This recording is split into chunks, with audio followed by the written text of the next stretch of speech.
ஆதி துணை ஆதியே துணை, ஆதியை அறிய குருவே துணை. மரளி கைதிண்டா சாலை ஆண்டவர்கள் மெய்மதம் மெய்மன ஞானம். பண்ணினேன் 12 ஆண்டங்கே பாய்ந்தங்கோடி நிலைக்கவும்.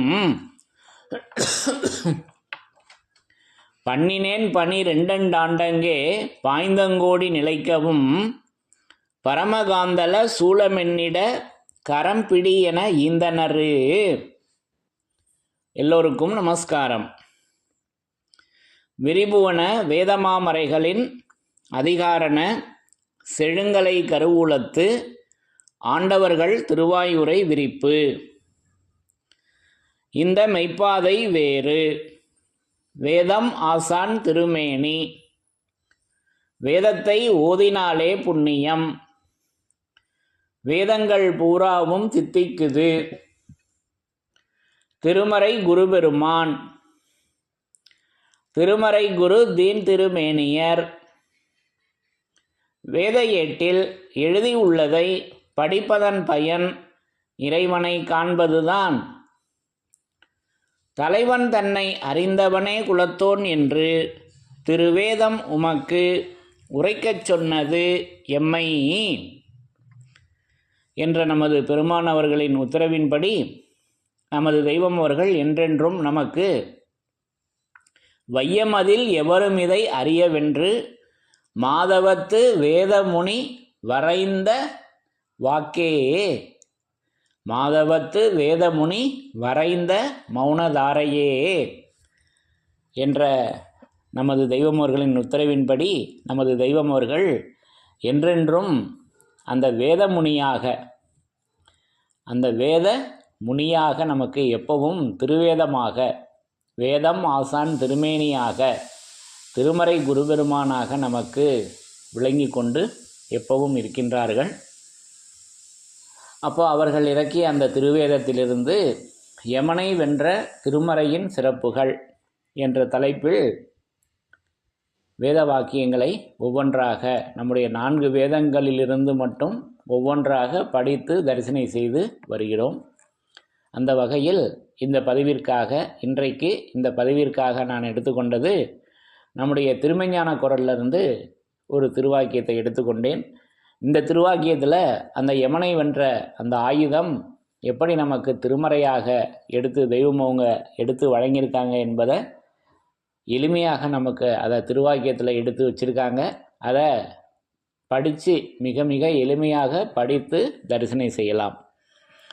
பிரம்மோதய மெய்வழிச்சாலை ஆண்டவர்கள் திருவாக்கியம். சாதிகளின் கர்த்தாவே. திருமெஞ்ஞான குரல் திருவாக்கியம் எண் 64, பக்கம் எண் 273. யமபாதையை கடத்தி மீட்பிக்கும் செயலுடையதே அறிவு. இதை இவ்வாறு திட்டமாக உனக்கு அறிவிக்கின்ற ஒரு அறிவாகாரரை தேடி அவரது திருச்சந்நிதியில் அடைக்கலம் புகுவதே அறிவின் வேலை. இந்த உயிரை உனக்கு தரப்பெற்றதின் ஒரே பிரயோசனம், இறைவன் முன்போல் தூலமெடுத்து வெளியாகும்போது அவரை சந்தித்து அவரது சொற்படி கேட்டு நடக்கவேதான். உனக்கு செவிப்புலனை தந்ததும் பெரியோர்களின் வேத துணிக்கு நீ செவிசாய்த்து அதன் வழிப்படி நடக்கத்தான். இவ்வாறாக உன் அறிவு கொண்டு நடக்காவிட்டால் நீ அருந்திய ஒவ்வொரு பிடி சோற்றுக்கும் கடைசியில் யமன் எல்லையில் கணக்கு காட்டியே தீர வேண்டும் என்று இறைவன் திருவாய் மலர்ந்தருளி வேதத்தில் மட்டுமே உள்ளார்கள். சாதிகளின் கர்த்தாவே. சாதிகளின் கர்த்தாவே. அப்போ இந்த திருவாக்கியத்தில் ஆரம்பமே எடுத்து கொடுத்துட்டாங்க. யமவாதை. யமவாதையை கடத்தி, யமவாதையை கடத்துவது என்ன என்பதை வரியிலேயே எடுத்து சொல்லிட்டாங்க அல்லவா? அப்போ யமவாதையை கடத்தி மீட்பிக்கும் செயலுடையதே, மீட்பிக்கும் செயலுடையதே அறிவு. அப்போ அந்த யமவாதை நமக்கு வருகின்ற அந்த யமவாதையை, அந்த யம பயத்தை, அந்த மரண பயத்தை, அந்த யமனச்சத்தை கடத்தி மீட்பிக்கும் செயலுடையதே அறிவு. அப்போ மீட்பிக்கிறாங்க. அதிலிருந்து மீட்டு நம்மளை சொர்க்கபதியில் ஆக்குகிறார்கள் அல்லவா. ஆமாம். ஆக இப்படி நமக்கு நம்முடைய மீட்புக்கு தலையாகிய முறையான வணக்கம், மாசற்ற இரக்கம், வருங்கால தீர்க்கம், இம்மூன்றும் மந்திரஸ்திரம் அல்லவா. இது திருவருட்குறள் 258 தீர்ப்பு அல்லவா.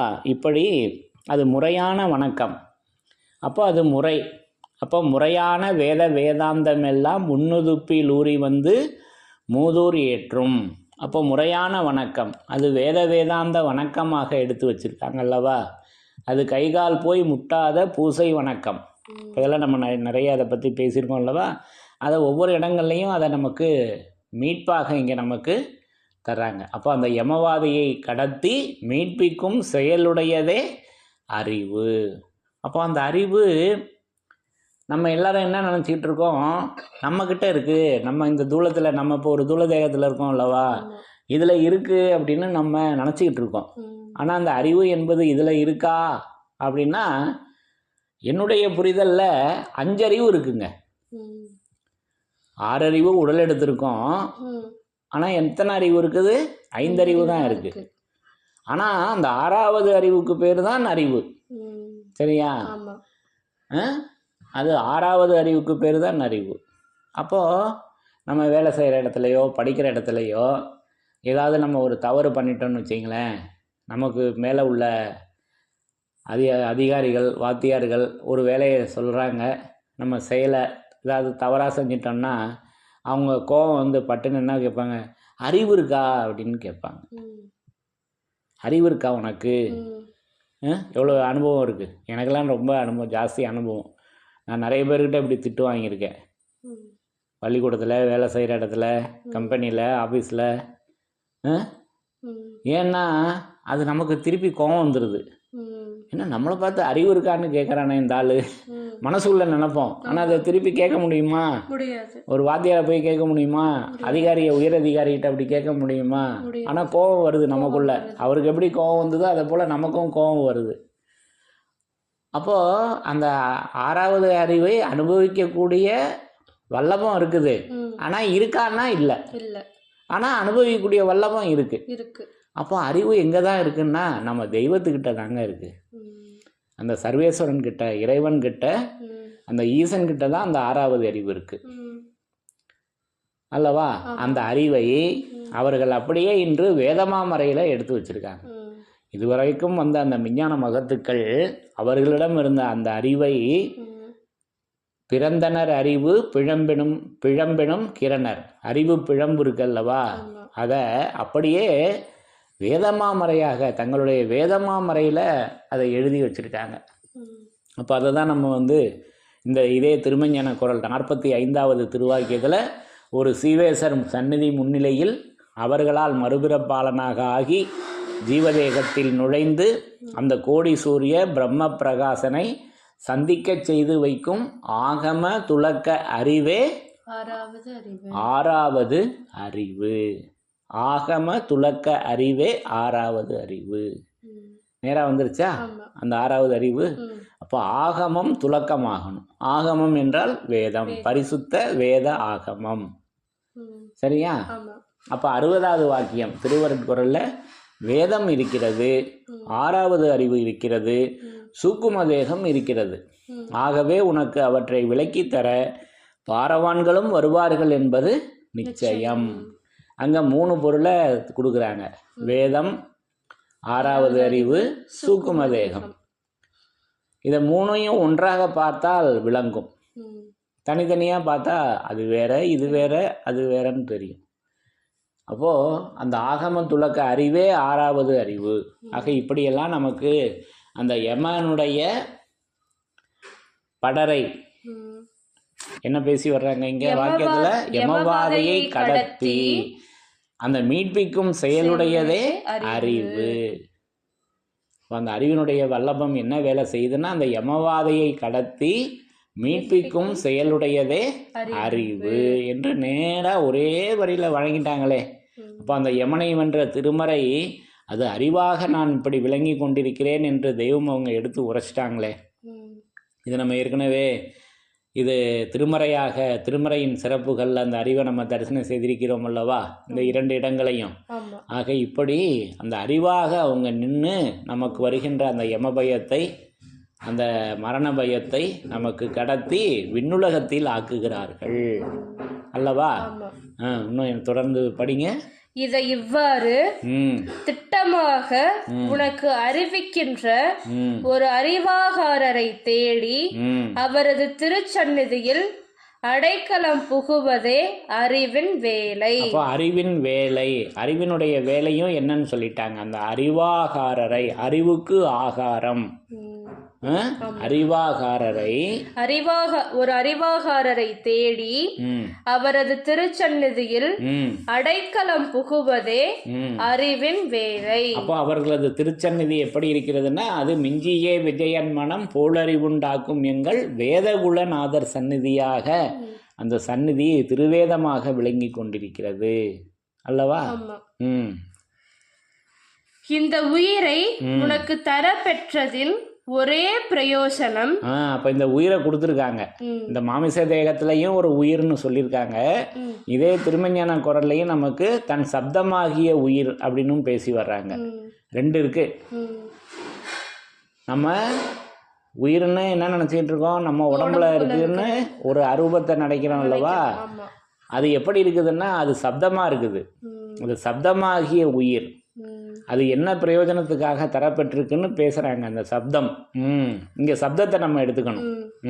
இந்த உயிரை உனக்கு தரப்பெற்றதின் ஒரே பிரயோசனம் இறைவன் முன்போல் தூலமெடுத்து வெளியாகும் போது அவரை சந்தித்து அவரது சொற்படி கேட்டு நடக்கவேதான். அப்ப அந்த இறைவன் ஒவ்வொரு மெஞ்ஞான மகத்துக்களாக அவதாரம் தாங்கி தூல திருமேனியில் அவதாரம் தாங்கி வர்றாங்க அல்லவா. அப்படி வருகின்ற போது அவரை சந்தித்து அவரது சொற்படி கேட்டு நடக்கவேதான். இது இந்த திருவாக்கியம் உரைக்குது. இதை எதை சந்திக்கணும் என்று நமக்கு கடமையில எடுத்து வைக்கிறாங்க. 304வது திருவாக்கியம் திருவருட்குறள்ல. மனிதனாக பிறந்தவன் கடமை என்ன என்பது யாருக்கும் தெரியாது. தன் ஜீவனை தன் அறிவை தரிசிக்க செய்யவல்ல வேதத்தலையாகிய மூலமந்திரத்தை காட்சி ரூபத்தில் அறிவிக்க வல்ல தன் நாமத்தை நேருக்கு நேர் தரிசிக்க இவனை தேவ பிறப்பாகிய மறுபிறப்பில் ஆக்கவல்ல ஒரு தேவகுருபிரானை சந்திப்பதுவே மனிதனின் முதல் கடமை. அந்த சந்திப்பு வேணும் அல்லவா. அங்க என்ன பேசி வர்றாங்க, அந்த தேவகுருபிரானை சந்திப்பதுவே மனிதனின் முதல் கடமை. இது 304 அல்லவா. இங்க அந்த சந்திப்பு இங்கேயும் வருது அல்லவா. அதை இன்னொரு தடவை படிங்க. இறைவன் முன்போல் தூலம் எடுத்து வெளியாகும் போது அவரை சந்தித்து அவரது சொற்படி கேட்டு நடக்கவேதான். அவரை சந்திச்சு என்ன பண்ணணும், அவர் சொற்படி நம்ம நடக்கணும். அவர் சொற்படி கேட்டு நடப்பதுதான் அந்த சந்திப்பு அல்லவா. அதை நம்ம விளங்கிக்கணும். வேற எதுவும் செய்யக்கூடாது. என்ன செய்யணும், அவரை சந்திச்சு அவர் சொற்படி கேட்டு நடக்கவேதான். உனக்கு செவிப்புலனை தந்ததும் பெரியோர்களின் வேத தொனிக்கு நீ செவி சாய்த்து அதன் வழிபடி நடக்கத்தான். பாருங்க, ஃபர்ஸ்ட் உயிர் சவுண்டு, அதுக்கு காரண கருவியாக இருப்பது செவி. இப்போ செவி புலனை நமக்கு எதுக்கு தர்றாங்க, அந்த செவி வழியாக தான் அந்த உயிர் போக முடியும். இரு செவியும் உயிர் துளையாம் திட்டோராது அல்லவா. அப்போ எனக்கு செவி புலனை தந்தது எதுக்காக அப்படின்னா, பெரியோர்களின் வேத தொனிக்கு. அவங்க எவ்வளவோ பேசியிருப்பாங்க, உலகாயுதமாகவும் ஒரு சில நேரத்தில் பேசுவாங்க அல்லவா. ஆனா இங்க என்ன சொல்லி வர்றாங்க, வேத தொனிக்கு, பெரியோர்களின் வேத தொனிக்கு நீ செவி சாய்த்து அதன் வழிப்படி நடக்கத்தான். இப்ப வேதத்துல சொல்லியிருக்கபடி நடக்கணும். சரியா, அதுதான் இங்க முக்கியமானது. இவ்வாறாக உன் அறிவு கொண்டு நடக்காவிட்டால் நீ அருந்திய ஒவ்வொரு பிடி சோற்றுக்கும் கடைசியில் யமன் எல்லையில் கணக்கு காட்டியே தீர வேண்டும். அப்போ இந்த மாதிரி செய்யலைன்னா நம்ம சாப்பிட்ருக்கோம். அது தெய்வம் சொல்லி வருவாங்க, இந்த தொண்டையில் ஒரு மிகச்சிறிய துவாரத்தின் வழியாக தான் நம்ம வாயு உணவு சாப்பிட்றோம். இப்போ நம்ம சாப்பிட்ருக்க உணவுங்கள்லாம் வந்து இப்போ ஒரு நாளைக்கு 3 வேளை சாப்பிட்றவங்க இருக்காங்க, 4 வேளை 5 வேளை சாப்பிட்றவங்கலாம் இருக்காங்க ஒரு நாளைக்கு.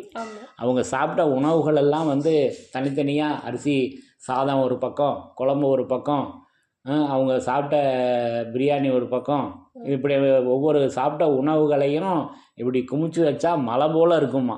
அந்த மலை போல் இருக்க உணவு பூரா இந்த சிறு துவாரம் இருக்குல்ல தொண்டைக்குழியில், அது வழியாக தான் நம்ம சாப்பிட்ருக்கோம். அவ்வளவு தின்னு செரிச்சிருக்கு என் தேகம். அப்போ அது இதை சொன்னதை நான் செஞ்சிட்டாக்கா சரி, பெரியோர்களுடைய அந்த இறைவனை சந்திக்கணும். உயிர் தரப்பெற்றதின் ஒரே பிரயோஜனம் இறைவனை சந்திக்கணும். அடுத்து இந்த செவி கொடுத்தது இருக்குன்னா வேத துணிக்கு செவி சாய்த்து அதன் வழிபடி நடக்கணும். இது ரெண்டையும் செஞ்சிட்டா கடன் கட்டியாயிடுச்சு. இது ரெண்டையும் செய்யலைன்னா நான் சாப்பிட்ட ஒவ்வொரு கைப்பிடி சோறுக்கும் அந்த இறுதி தருவாயில் யமன் எல்லையில் வந்து நான் பதில் சொல்லியே தீர வேண்டும். கணக்கு காட்டணும். லாப நட்ட கணக்கு காட்டி ஆகணும். எவ்வளவு சாப்பிட்டோம், என்ன எவ்வளவு செலவு பண்ணோம், மெய்க்காக தான் செலவு பண்ணல, என்ன எல்லாம் நஷ்டம்தான். இப்போ அது இன்னொரு தடவை படிங்க. இவ்வாறாக உன் அறிவு கொண்டு நடக்காவிட்டால் நீ அருந்திய ஒவ்வொரு பிடி சோற்றுக்கும் கடைசியில் யமன் எல்லையில் கணக்கு காட்டியே தீர வேண்டும் என்று அந்த திருவாக்கியத்தில் நமக்கு அருளர்ஷிப்பாக கொடுத்து வச்சிருக்காங்க. ஆக நமக்கு எப்படி அந்த யமவாதையிலிருந்து அந்த யமவாதையை கடத்தி மீட்பிக்கும் செயலுடையதே அறிவு. அப்போ அந்த அறிவை நம்ம எடுத்து நம்ம நினைவில் 2 கலந்துக்கணும் அல்லவா. அப்போ அந்த அறிவு நமக்கு ஆகம துலக்கமாக இருக்கிறது, அது திருவேதமாக இருக்கிறது. அப்போ அந்த திருவேதமாக ஆகமமாக இருந்து நமக்கு வருகின்ற அந்த யமபயத்தை நமக்கு கடத்தாட்டி தெய்வம் அவர்கள் நம்ம எல்லோரையும் விண்ணுலகத்தில் ஏற்றி வைக்கிறார்கள் என்பதை இந்த திருவாக்கியத்தின் மூலம் நமக்கு அற்புதமாக எடுத்து வழங்கி, இப்படி ஒவ்வொரு இடங்களிலும் நமது தெய்வம் அவர்கள் திருமறை குருபெருமானாக வேதம் ஆசான் திருமேனியாக விளங்கி கொண்டிருக்கின்றார்கள் என்பதை இப்படி இந்த அறிவின் மூலம் நிரூபணை செய்து இருக்கின்றார்கள் என்பதை நான் விளங்கி கொண்டேன் என்று கூறி, யமனை வென்ற திருமறையின் சிறப்புகள் தொடரும். தலைவன் தன்னை அறிந்தவனே குலத்தோன் என்று திருவேதம் உமக்கு உரைக்கச் சொன்னது எம்மை. யமனை வென்ற திருமறையின் சிறப்புகள் தொடரும். எல்லோருக்கும் நமஸ்காரம்.